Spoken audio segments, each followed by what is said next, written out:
Yo, what's up mga idol? For today's video ngayon, iinis natin ang aking asawa kasi kanina pa siya sa akin inis na inis kasi hindi ko nabili yung pinapabili niya sa akin. So, ngayon, iinisin pa rin natin. Kasi pinapabili niya ako ng Robos. Hindi ko nabili yung Robos kasi rorobosin niya raw yung sarili niya. Gago! Hindi, joke lang. Pinapabili niya kasi ako ng pagkain niya. Hindi ko nabili kasi tinatamad ako. So ngayon inisin natin siya kasi kanina pa siya sa akin inis na inis kasi simula kanina pagdating ko ng 6 hindi niya pa ako pinapansin.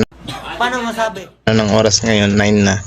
So ngayon titingnan ko kung anong ginagawa niya. Kanina pa siya nagsiselfone simula 6 hanggang ngayon 9 na nag-cellphone pa rin. So bubishitin natin siya. Tara, bubishitin natin. Puntahan ko.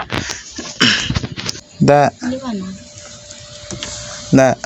anong ginagawa mo? Wala, nanonood ng video. Anong video yan?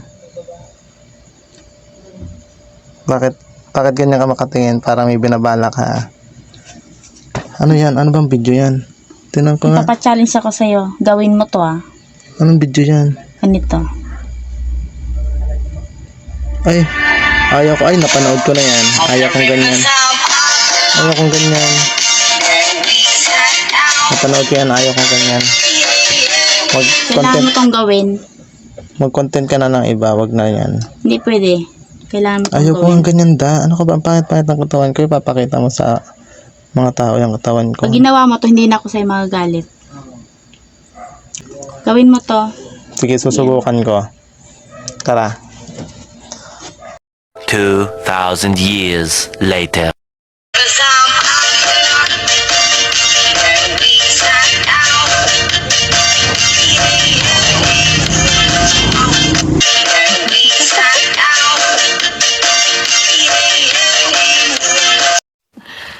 Sana all. So, ayun nga mga ka-idol. Hindi ko akalain na kakayanin ko yung challenge ni Da. Sobrang napakahirap para sa akin kasi first time ko tong ginawa na humubad sa harap ng camera. Pero nakaya. Grabe yung challenge na yun. Hindi ko na inulitin. Bakit pa kasi ganyan ng mga babae? Lagi na lang nasusunod kahit na ayaw mo. Pero kailangan gawin mo para lang kapagbigyan sila. So, ayun lang mga ka-idol. Sobrang challenge na to. Sana hindi na to maulit. So, ayun lang mga ka-idol. Thank you.